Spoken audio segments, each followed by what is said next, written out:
ప్రభువైన యేసుక్రీస్తు నామములో మీకు అందరికీ శుభములు, వందనాలు తెలియజేస్తున్నాను. ఈ ఉదయకాలం మిమ్మల్ని అందరినీ ప్రేమతో ప్రార్థన పోరాటానికి ఆహ్వానిస్తున్నాను. సర్వశక్తి కలిగినటువంటి దేవుడు మనందరినీ కూడా కాపాడి మరొక నూతన దినాన్ని మనకిచ్చాడు. ఈరోజు మనం దేవుని స్తుతించే అవకాశాన్ని, ప్రార్థించే తరుణాన్ని, దేవుని వాక్యం వినే ఈ అద్భుతమైనటువంటి అరుదైన అవకాశాన్ని దేవుడు మనకు అనుగ్రహించాడు. మనం అందరం కూడా చిన్న ప్రార్థన చేసుకుని మనం ప్రారంభించుకుందాం. సర్వశక్తియు మిక్కిలి కనికరం కలిగిన మా కన్న తండ్రి, నీకు వందనాలు. ఈ దినమందు మేము ఉత్సహించి సంతోషించటానికి, నిన్ను స్తుతించడానికి, ప్రార్థించటానికి, నీ మాటలు ఆలకించటానికి సహాయం చేయమని సర్వకృపానిధికి యేసుక్రీస్తు పరిశుద్ధ నామములో ప్రార్థన చేసి వేడుకొనుచున్నా మా పరలోకపు తండ్రి, ఆమేన్.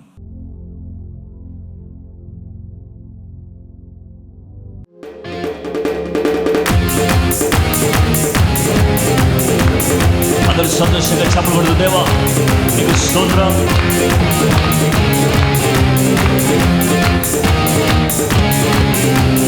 అంత్యకాల అభిషేకం సర్వజనుల కోసం, కొత్త కాల సమయం తండ్రి నీ ఆత్మతో నింపుమా.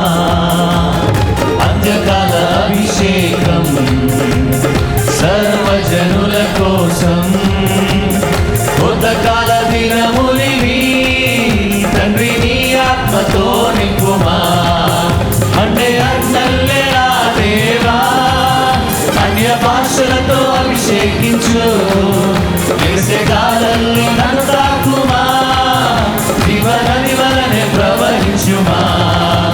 అంటే అన్నల్లేరా దేవా, అన్య భాషలతో అభిషేకించు. వేసే కాలంలో నన్ను తాకుమా, జీవనది వలనే ప్రవహించుమా. అంత్యకాల అభిషేకం సర్వజనుల కోసం, కొత్త కాల దినములివి తండ్రి నీ ఆత్మతో నింపుమా. అంత్యకాల అభిషేకం సర్వజనుల కోసం, కొత్త కాల దినములివి తండ్రి నీ ఆత్మతో నింపుమా.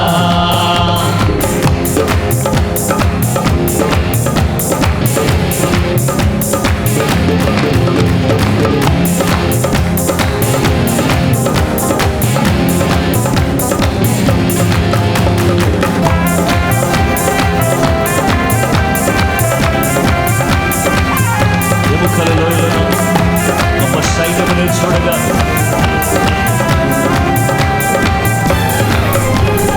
ఎముకలలో ఎలునా గొప్ప సైన్యముని చూడగా, నీ అధికారం దయచేయుమా, జీవమారమ్మని ప్రవచించేదా. ఎముకలలో ఎలునా గొప్ప సైన్యముని చూడగా, నీ అధికారం దయచేయుమా, జీవమారమ్మని ప్రవచించేదా. అంటే అగ్నల్లేరా దేవా, అన్య భాషలతో అభిషేకించు. వేసే కాలంలో నన్ను తాకుమా, జీవనది వలనే ప్రవహించుమా. అంటే అగ్నల్లేరా దేవా, అన్య భాషలతో అభిషేకించు. వేసే కాలంలో నన్ను తాకుమా, జీవనది వలనే ప్రవహించుమా. చెప్పకూడదాం.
ఎగసే గాలల్లే నన్ను తాకుమా, జీవనది వలనే ప్రవహించుమా. మండే అగ్నల్లే రా దేవా, అన్య భాషలతో అభిషేకించు. ఎగసే గాలల్లే నన్ను తాకుమా, జీవనది వలనే ప్రవహించుమా.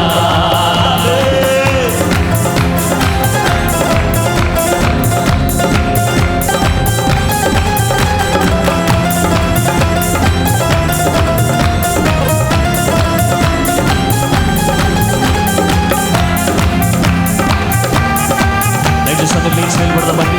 సీనాయి పర్వతం నందు అగ్ని పొదవలే నన్ను చూడగా, ఇశ్రాయేలు దైవమా మాతో ఉన్నవాడా నీకు స్తోత్రం. కబడకూడదు. సీనాయి పర్వతమందు అగ్ని పొదవలే నిన్ను చూడగా, ఓ ఇశ్రాయేలు దైవమా మాతో కూడా ఉన్నవాడా. సీనాయి పర్వతమందు అగ్ని పొదవలే నిన్ను చూడగా, ఓ ఇశ్రాయేలు దైవమా మాతో కూడా ఉన్నవాడా. మట్టే అగ్నల్లే రా దేవా, అన్య భాషలతో అభిషేకించు. ఎగసే గాలల్లే నన్ను తాకుమా, జీవనది వలనే ప్రవహించుమా. మట్టే అగ్నల్లే రా దేవా, అన్య భాషలతో అభిషేకించు. ఎగసే గాలల్లే నన్ను తాకుమా, జీవనది వలనే ప్రవహించుమా. అంత్యకాల అభిషేకం సర్వజనుల కోసం, కొత్తకాల దినములివి తండ్రి నీ ఆత్మతో నింపుమా. అంత్యకాల అభిషేకం దేవా సర్వజనుల కోసం, కొత్తకాల దినములివి తండ్రి నీ ఆత్మతో నింపుమా. మండే అగ్నల్లే రా దేవా, అన్య భాషలతో అభిషేకించు. ఎగసే గాలల్లే నన్ను తాకుమా, జీవనది వలనే ప్రవహించుమా. మండే అగ్నల్లే రా దేవా, అన్య భాషలతో అభిషేకించు. ఎగసే గాలల్లే నన్ను తాకుమా, జీవనది వలనే ప్రవహించుమా.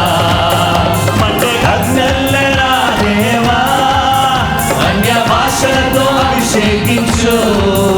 ఎగసే గాలల్లే నన్ను తాకుమా, జీవనది వలనే ప్రవహించుమా. మండే అగ్నల్లే రా దేవా, అన్య భాషలతో అభిషేకించు. ఎగసే గాలల్లే నన్ను తాకుమా, జీవనది వలనే ప్రవహించుమా. జీవనది వలనే ప్రవహించుమా, జీవనది వలనే ప్రవహించుమా.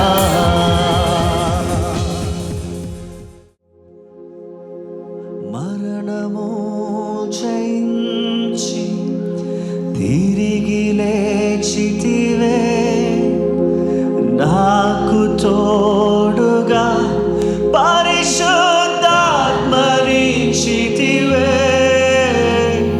మరణము జయించి తిరిగి లేచితివే, నాకు తోడుగా పరిశుద్ధాత్మనిచ్చితివే.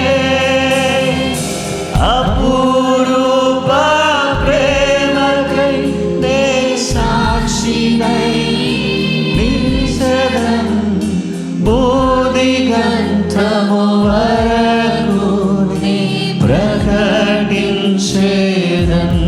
దేవా.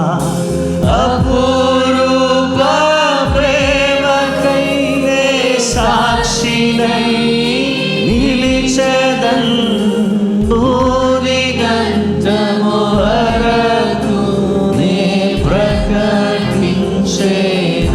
నా జీవం నా జీవం నా సర్వం నీవే దేవా. నా జీవం నా సర్వం నీవే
స్తోత్రము. సమయం ఇచ్చిన ఆత్మీయ తల్లిదండ్రులకు నా వందనాలు చెల్లిస్తుంటున్నాను.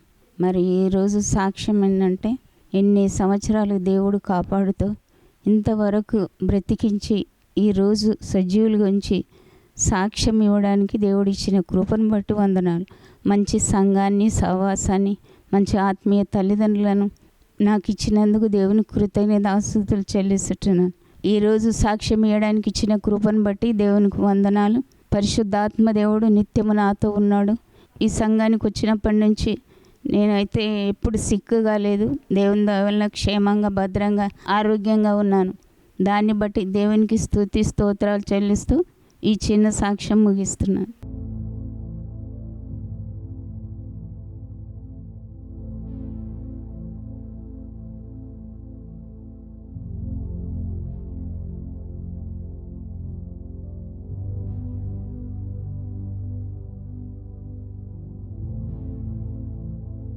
క్రీస్తునందు ప్రియమైన సహోదరి సహోదరులారా, ఇంతవరకు దేవుని స్తుతించి దేవుని ఆరాధించే అవకాశాన్ని దేవుడిచ్చాడు. మరి ఈ సమయంలో మనమందరం కూడా దేవుని వాక్యాన్ని ధ్యానం చేయబోతున్నాం.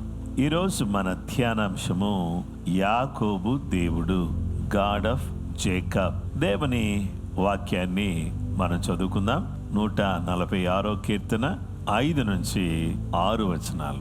ఎవనికి యాకోబు దేవుడు సహాయుడగునో, ఎవడు తన దేవుడైన యెహోవా మీద ఆశ పెట్టుకొనునో వాడు ధన్యుడు. ఆయన ఆకాశమును, భూమిని, సముద్రమును, దానిలోని సర్వమును సృజించినవాడు. ఆయన ఎన్నడూను మాట తప్పనివాడు. దేవుని బిడ్డలారా, యాకోబు దేవుడు అనే ఈ యొక్క అంశాన్ని ఈరోజు మనం వింటున్నాం. యాకోబు దేవుని గూర్చి అనేక సత్యాలు మనం వింటున్న ఈ టైంలో వెంటనే మీ ఫోన్ తీసుకొని ఈ ప్రేయర్ వార్ఫేర్ని మీకు తెలిసిన మీ స్నేహితులకు, మీ బంధువులకు, అలాగే మీకు అనుకూలంగా ఉండేటటువంటి గ్రూప్స్లో దీన్ని షేర్ చేయాలని కోరుతున్నాను. ఈ చిన్న పని చేయటం ద్వారా గొప్ప ఆశీర్వాదం మీరు పొందుకుంటారు. దేవునికి స్తోత్రం. యాకోబు దేవుడు. ఈ యాకోబు దేవుడు ఎలాంటి దేవుడు అనంటే, సహాయము చేసే దేవుడు. ఏ విషయంలో సహాయం చేశాడు యాకోబు దేవుడు, ఏ విషయంలో యాకోబుకు సహాయం చేశాడు అనే 3 విషయాలు మీతో చెప్తాను. ఈ 3 విషయాలు చెప్పకముందు యాకోబు దేవుడు ఎంత గొప్పోడో చెప్పిన తర్వాత ఈ 3 విషయాలు చెప్తాను. యాకోబు దేవుడు ఎలాంటి దేవుడుగా ఉన్నాడంటే, ఆయన సహాయం చేసే దేవుడు. ఆయన మీద ఒకవేళ మనం ఆశ పెట్టుకుంటే మన ధన్యులుగా చేసే దేవుడు. ఆయన ఆకాశాన్ని, భూమిని, సముద్రాన్ని, దానిలోని సమస్తమును సృజించిన దేవుడు. యాకోబు దేవుడు సృష్టించే దేవుడు. యాకోబు దేవుడు మాట తప్పని దేవుడు. తాను వాగ్దానం చేసిన వాటిని నెరవేర్చగలిగిన సర్వశక్తి కలిగినటువంటి దేవుడు. మరి ఈ సమయంలో యాకోబు దేవుడు ఎంత గొప్ప దేవుడు. ఆయన సృష్టికర్త, మాట తప్పనివాడు, సమస్తాన్ని సృష్టించినవాడు. ఆదియందు దేవుడు భూమి ఆకాశములను సృజించిన దేవుడు. అలాగే మాట తప్పని దేవుడు, మహోన్నతుడైన దేవుడు. ఇలాంటి మంచి దేవుణ్ణి మన దేవుడుగా మనం కలిగి ఉండడం ఎంతో గొప్ప భాగ్యం. ఆయన మీద ఆశ పెట్టుకుంటే ఆయన తప్పకుండా మనకు సహాయం చేస్తాడు. కాబట్టి మనం చాలాసార్లు మనుషుల మీద నమ్మకాలు పెట్టుకుంటాం, కానీ మనుషులు మనకు సహాయం చేయలేరు. ఒకవేళ చేసినా ఏదో కొద్ది గొప్ప సహాయం చేయగలరు, కానీ పరిపూర్ణమైన సహాయం మనుషుల దగ్గర నుంచి మనం ఎక్స్పెక్ట్ చేయలేం. ఆ జీవము గల దేవుడు, పరిశుద్ధుడైన దేవుడు, మహోన్నతుడైన దేవుడు, మహామహిమ కలిగిన దేవుడు, ఆయన మనకు సహాయం చేసే దేవుడుగా, మనకు తోడుగా ఉండే దేవుడుగా ఆయన మనకు తోడుగా ఉన్నాడు, మనకు నీడగా ఉన్నాడు. ఈ దేవుడు యాకోబు జీవితంలో 3 విషయాలు చెప్తాను. ఆ 3 విషయాల్లో మొదటిది ప్రయాణం.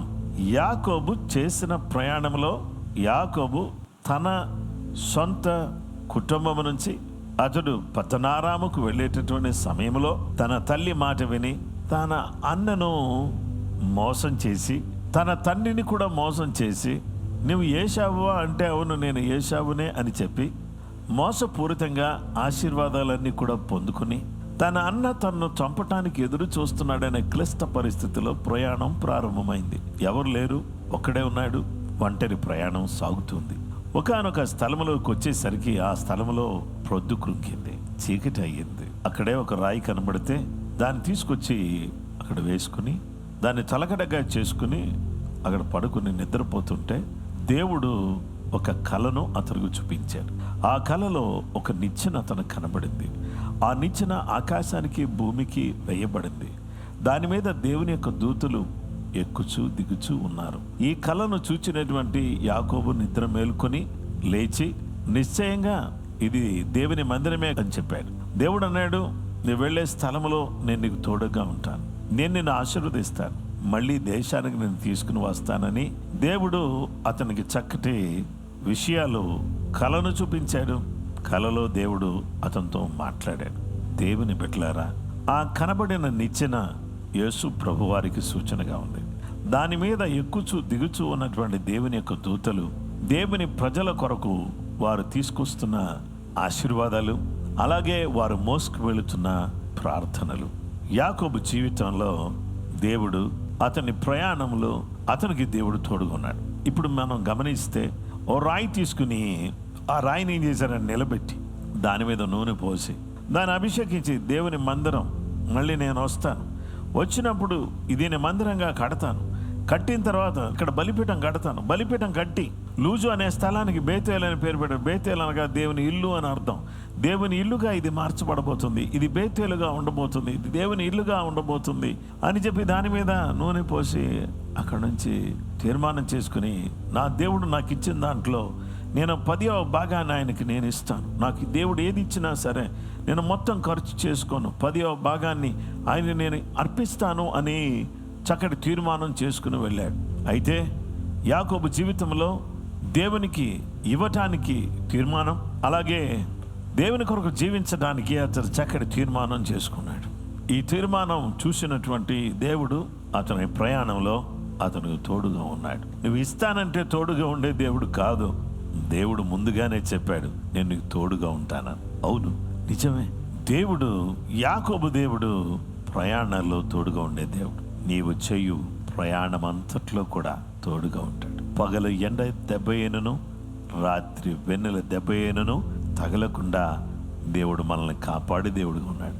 దేవుడు యాకోబు ప్రయాణంలో తోడుగా ఉన్నాడు. ఈరోజు మన జీవిత ప్రయాణంలో మనకు తోడుగా ఉంటాడు. సిస్టర్, బ్రదర్, ప్రియ సహోదరి సహోదరులారా, యాకోబు దేవుడు మన ప్రయాణాల్లో సహాయం చేస్తాడు, మనకు తోడుగా ఉంటాడు. అలాగే యాకోబు దేవుడు రెండవది పరిణయములో తోడుగా ఉన్నాడు. పరిణయం. యాకోబు 7 సంవత్సరాలు తన మేనమామకు లాబానుకు కొలువు చేశాడు. కొలువు చేసిన కారణం చేత అతడు తన కుమార్తె లేయానిచ్చి పెళ్లి చేశాడు.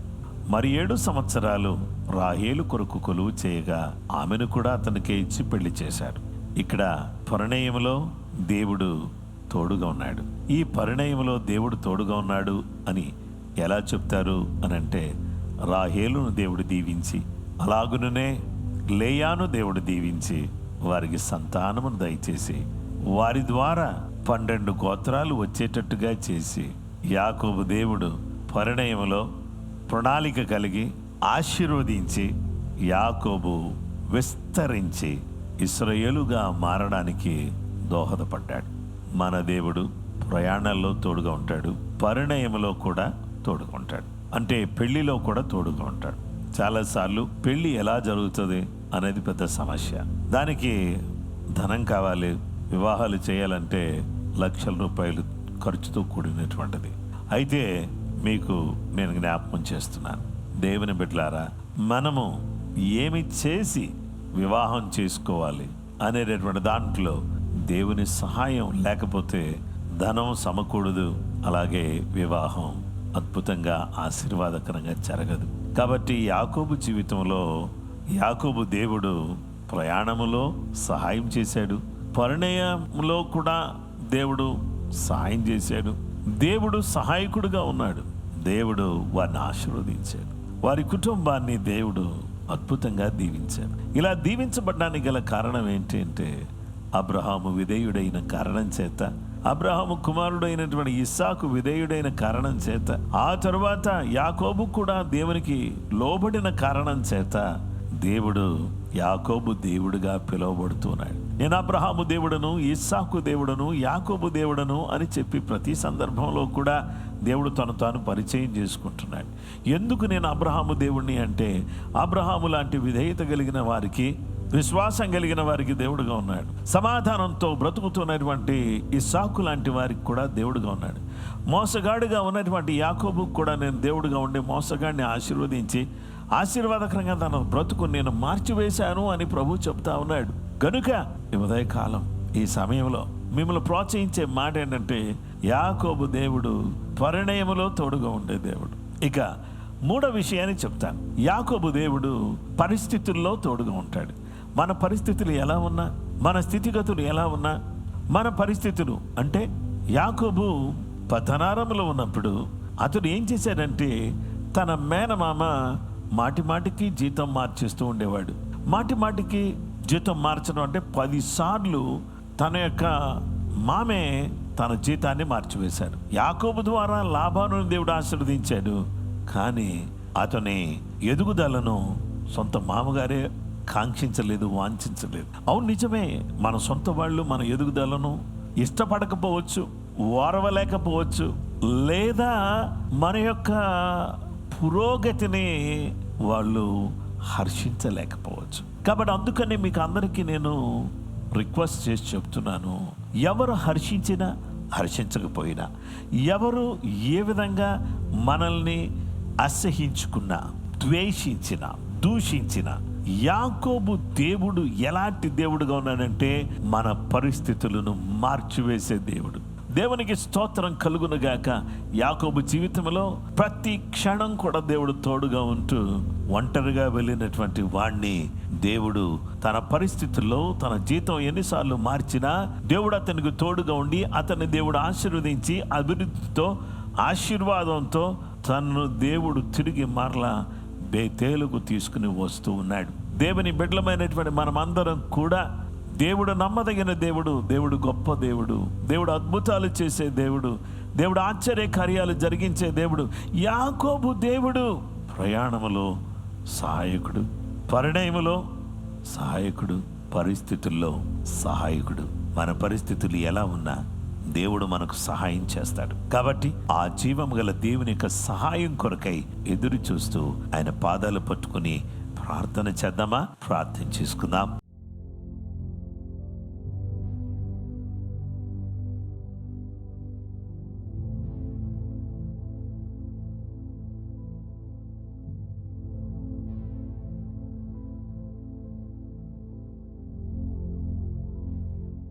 మహోన్నతుడైన మా తండ్రి, సర్వశక్తిమంతుడా, ప్రేమ కలిగిన గొప్ప దేవ, నీ పాదాలకు ఎనలేని వందనాలు, స్తుతులు, మహిమ, ఘనత, ప్రభావాలు ఆరోపిస్తున్నాం. నీ బిడ్డలమైన మేము నిరంతరం ఏదో ఒక స్థలానికి ప్రయాణం చేస్తూనే ఉన్నాం. యాకోబు ప్రయాణంలో తోడుగా ఉన్న దేవా, మా అనుదిన ప్రయాణంలో, సుదీర్ఘ ప్రయాణాల్లో, దూర ప్రయాణాల్లో, అన్ని రకాలైన ప్రయాణాల్లో, జీవిత ప్రయాణంలో, ఆత్మీయమైన ప్రయాణంలో మీరు మాకు తోడుగా ఉండి మాకు సహాయం చేసి మమ్మల్ని నడిపించండి. ఇశ్రాయేలీయుల ప్రయాణంలో మన్నాను కురిపించినవాడా, నీటి ఊటను రప్పించినవాడా, అద్భుతాలు ఆశ్చర్యకార్యాలు చేసినవాడా, పూరేళ్లను కురిపించినవాడా, మా ప్రయాణాల్లో మీరు మాకు తోడుగా ఉంటారనే విషయాన్ని జ్ఞాపకం చేస్తున్నందుకు నీకు వందనాలు. పురణయంలో తోడుగా ఉండే దేవుడు నాయనా, మా గృహాల్లో యవనస్తులైన పిల్లలు ఉన్నారు, వాళ్ళందరి వివాహాల్లో మీరు తోడుగా ఉండండి. మంచి సంబంధాలు కుదరడానికి సహాయం చేయండి. మంచి అల్లుడు, మంచి కోడలు నాయనా నీ బిడ్డలకు రావడానికి సహాయం చేయండి. ముఖ్యంగా ఈరోజు ఎవరైతే ఈ ప్రేయర్లో పాలు పంపులు పొంది ప్రార్థనలో ఏకీభవిస్తున్నారో వారి వివాహాలు అద్భుతంగా జరుగునుగాక, ఆశ్చర్యరీతిగా జరుగునుగాక. తల్లిదండ్రుల యొక్క హృదయ వాంఛను తీర్చు తండ్రి. పిల్లలు ప్రయోజకులుగా ఉండడానికి సహాయం చేయండి తండ్రి. ప్రభువా, నిన్ను హత్తుకుని నిన్ను వెంబడించటానికి నీ కృప దయచేయండి ప్రభువా. నీ సహాయమును అనుగ్రహించండి తండ్రి. యాకోబు దేవుడువు మా దేవుడువు నాయనా. మా దేవుడవైన నీవు ప్రయాణంలో, పరిణయంలో, పరిస్థితుల్లో అండగా ఉండి తోడుగా ఉండి నిశ్చయంగా మా ప్రభువా యాకోబును దర్శించిన వాడవు, యాకోబును నడిపించిన వాడవు, యాకోబును ఆశీర్వదించిన వాడవు, యాకోబును నిలబెట్టిన వాడవు. యాకోబు దేవా, మా దేవుడుగా ఉండి మాకు కూడా సహాయం చేయండి, మమ్మల్ని కూడా బలపరచండి, మాకు అండగా ఉండండి, మాకు కొండగా ఉండండి, మాకున్న బాధలన్నీ సమస్యలన్నీ తీసివేయండి, కృప అనుగ్రహించండి, దయ చూపించండి. ఈ మార్నింగ్ ప్రేయర్ ద్వారా నీ బిడ్డలందరూ కూడా పురికొల్పబడడానికి సహాయం చేయమని యేసయ్య నామములో ప్రార్థన చేసి వేడుకొనుచున్నాము తండ్రి, ఆమేన్.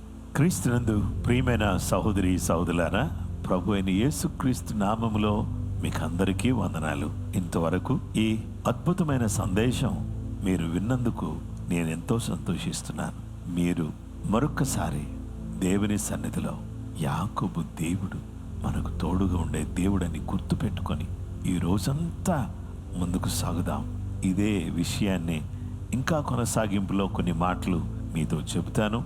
రేపు తప్పకుండా ఈ ప్రార్థనా పోరాటంలో పాలుపంపులు పొందాలని మనవి చేస్తున్నాను. కృప మీ అందరికీ తోడయుడును గాక. ఆమేన్.